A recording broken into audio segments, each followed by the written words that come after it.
I've accidentally stumbled onto the most insane overkill setup, and I think it may be my endgame. This is my new $6,000 setup with a 45-inch OLED monitor and a whopping 73-inch desk. Now, this setup may appear like I've just wasted a ton of money, and maybe I have, but it's also my job to waste money on your behalf. But it's actually made me more efficient and locked in than ever. You could say I have truly ascended, because since my last video on this monitor, I've unlocked a secret that truly elevates it. It's a Linux distro that makes it all possible. That's right, we're not using Windows or Mac, baby. But one doesn't simply plan a setup like this. Instead, it happens to you. It all started with a weird problem that led to another weird problem and then another, but I'm getting ahead of myself. Let's rewind it back a bit. Let's just pretend we're in the past. I had standing desks littered everywhere in the office from sponsors on the channel and from others we bought ourselves. One in this corner, well, you get the idea. So I came up with a plan. What if I take all these desks that are just laying around and put them head to head in a video? So I made a best standing desk showdown. Now, after it went live, almost all of the comments in the video were yelling at me to try out a certain desk. One I had never heard of, but apparently it was all the rage like 3 years ago, so I'm a bit late to the game. It's called the Secret Lab Magnus XL for those that are large. I mean, want a large desk. But if you're anything like me, when you hear Secret Lab, you probably think overpriced gaming chairs. And now I guess they also make overpriced desks. So I checked out the sales page and I gotta say, they had my curiosity, but now they have my attention. A few weeks later, the desk arrived and piled up in huge boxes. The entire assembly process was surprisingly easy, like easier than any other desk I've ever built by far. And once it was done, I could see why people recommend this thing. Besides the fact that, you know, it's huge. The desk has a hidden power cable hidden in the leg, so you don't need to run cables everywhere. The best part is this magical secret compartment. If you lift it up, you have this area where you shove all your cables down. Everything is just perfectly hidden. That means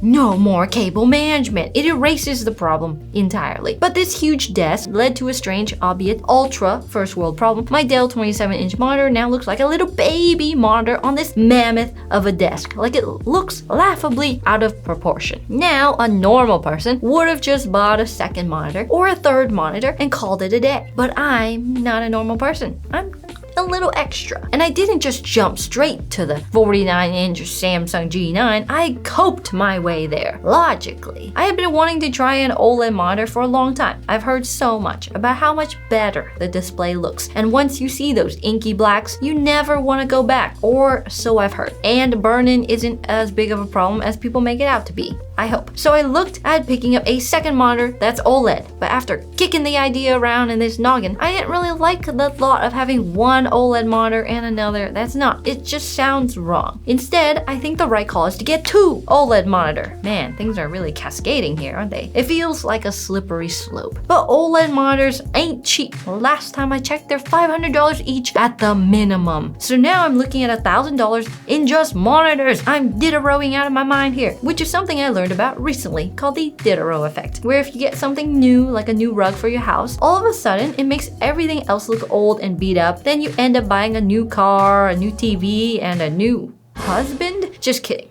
I love you, Jake, but you're on thin ice. Just kidding. The spiral of consumption had begun, and I was at the eye of the hurricane. But then I saw something, and it sparked an idea. A crazy idea, but it actually made more sense than buying a second monitor. And that was an Amazon listing for the biggest monitor I've ever seen. A Samsung G9 Odyssey. This thing is 49 inches wide, comes in an OLED screen, and is 1440p. And it was on sale for only $8.99. Wait, so you're telling me this is cheaper than buying two OLED monitors? This might actually be a good or even responsible idea. Who am I kidding? Nothing about this setup is responsible. Nothing about this spending is responsible. Don't follow my lead, kids. If you're looking for a chair that adapts to your body, meet the Habata E3, today's sponsor. It's a complete ergonomic chair that's great for those hot office spaces with a breathable and durable mesh fabric. No more sticking to your seat in the middle of summer. You know what I'm talking about. When you get up, but you feel that friction between your legs and your seat that you awkwardly try to scooch out of, hoping nobody would notice. And if you find yourself with with a sore back after getting up from a long day of sitting, the E3 features a floating wing lumbar support that'll decrease that soreness. It's these 3 spots here that meet the small of your back. It can fold and rotate up to 40 degrees in either direction, so it can accommodate various body sizes and shapes. The wings wrap around your waist to keep you supported. If your body is tired, don't worry, Habata's got your back, literally. They also have your head with the headrest. It's made of breathable mesh as well and moves up and down as well as tilt. Depending on what you're doing, whether that's reclining and relaxing or leaning in to lock into work, the chair can adjust to what you're doing. No more stiff shoulders at the end of the day. The E3 also has super adjustable armrests too. It can go all the ways, up and down, side to side, rotate, and it can fold. That's the first time I've seen that on a chair. If you find yourself using your phone or tablet a lot, now your chair can support you when you do that. There's a built-in footrest for your legs when they need to stretch out, and these are surprisingly comfortable. All you do is pull it out, flip it around, and boom, you've got a footrest without having to lug around another large piece of furniture. In fact, it moves with you wherever you decide to slide your chair. It's great for quick breaks and even watching videos. This chair has rock-solid materials that feel almost indestructible and meant to last. I mean,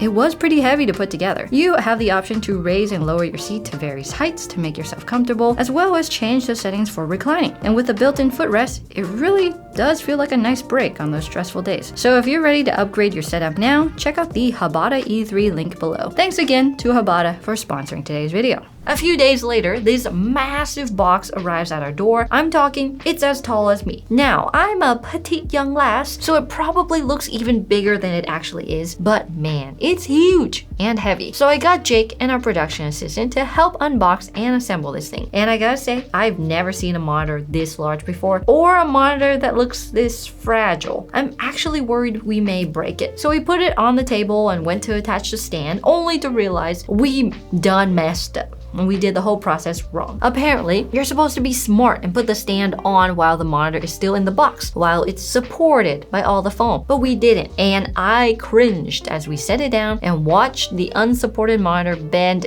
just a little bit. I've never been so nervous with a piece of tech. You can like feel it like bend a little bit. Ooh, like flex is not good. I don't like that. Like I said, it's fragile. It made a creaky noise. But instead we had to awkwardly support the weight of the monitor while installing the stand. And we plugged it into my M2 MacBook Air and I crossed my fingers. Because up until now, I don't actually know if this thing has the power to run a 5120 by 1440 display. But after plugging it in, it surprisingly worked. And my first thoughts are, ooh, this is cool, but also crap. Because now I have to figure out how to live with a monitor this large. Most videos don't play at a 32:9 aspect ratio, so normal YouTube videos look so tiny on this. And the first time I opened an app in full screen, I couldn't help but laugh at how silly it looked. Google Drive, 49-inch. Luckily, I stumbled onto the perfect solution to my completely unnecessarily self-made problems. That fixes all my neck rotation. For the first few weeks, I exclusively used my Mac and KDE Plasma, a version of Linux for my operating systems of choice. But then I discovered something new and sort of trendy that I desperately wanted to try. It's an upcoming Linux distro that's built entirely on Arch Linux called Omari. Omari? People think Linux is hard DIY and not approachable to beginners like me, but Omari is not like that. Instead, it's a version of Arch that's prepared by a developer named David Hansen, and it's meant to be easy to just pick up and use. The name Omari is essentially Oma, like omakase, a Japanese term for restaurants, where you let the chef feed you, plus Arch, like Arch Linux, and Hyperland, a tiling manager. Now I know this all sounds confusing if you're new to Linux, but it's a Linux distro that's assembled for you by an expert, so it's super easy to install and just use. I like to imagine the creator of Omari is just spoon-feeding Linux to me, and I love it. I'll have a full video on it coming soon, but the real power of it comes from an integration it has with Hyperland, which is a tiling software that just sounds cool. I didn't comprehend how amazing this would be on a Samsung G9 Odyssey, but when I tested it, I had no idea how to use it. My entire monitor was just blank. There were no shortcuts, no nothing. What is this? So I did what any other self-respecting person would do. I looked at the documentation. Yeah, I'm cool like that. And my eyes were slowly open to the numerous possibilities of Omari. The tiling software instantly solved my biggest problem with the huge display on the G9 Odyssey. Instead of opening insanely large windows, dragging windows around like some plebeian, and hitting shortcuts like it's the Dark Ages. Now, all I do is this. Boom! 4 windows open. If you didn't catch it, I just did shortcuts that I can open windows in an instant. And the animations and everything are so smooth. But with this huge monitor, I can open so many different windows at once. I can open Notion, the internet, music, YouTube, Gmail, calendar, all with the click of a button and have them perfectly ready to go. There are a lot of programs built into Omari as well. People call this an opinionated arch, where the creator, Mr. Hansen himself, gets to cherry pick exactly what he wants to include and not include. He has built-in shortcuts for stuff like ChatGPT and Grok, making them an easy breeze to open and a nice menu and a variety of themes. Don't they just look so nice? And as a creator, I love that it comes pre-installed with OBS. It feels like I have actually ascended. Instead of having 3 monitors side by side with those gaps in between, now it's a seamless display. Plus, the Omari display just looks cool. Look at this animation when my screen is saving. It feels like I'm in the Matrix or something. It's a sick screensaver. We haven't had screensavers since like the 90s, but I love it. I mean, we're all living in a simulation anyways, right? But I feel like I'm just scratching the surface. There are so many things I want to tweak and optimize and test out, which is why I'll be doing a full video at some point on Omari. But after using Omari and this entire setup for a week or so, I don't think I can ever go back to a normal setup. I mean, I could, but I really don't want to. And I know everything about this is super overkill, but it just feels right. Like, this is just how things were supposed to be. A beautiful OLED screen, fast and snappy application opening, and lots of real estate to work with. Now, it's still not perfect. Like, if I only have one application open, it takes up the entire screen, so that's fun. It's not. Apparently, I can change that if I deep dive into the Hyperland settings, but that is another problem for another day. But I can officially say it's my endgame setup, but I also acknowledge that it's stupid. And if you like this setup, but it's way outside your budget, like it should be for any reasonable person, check out my best value setup right here, or check out our Omari video. If it's done, go watch that. See ya!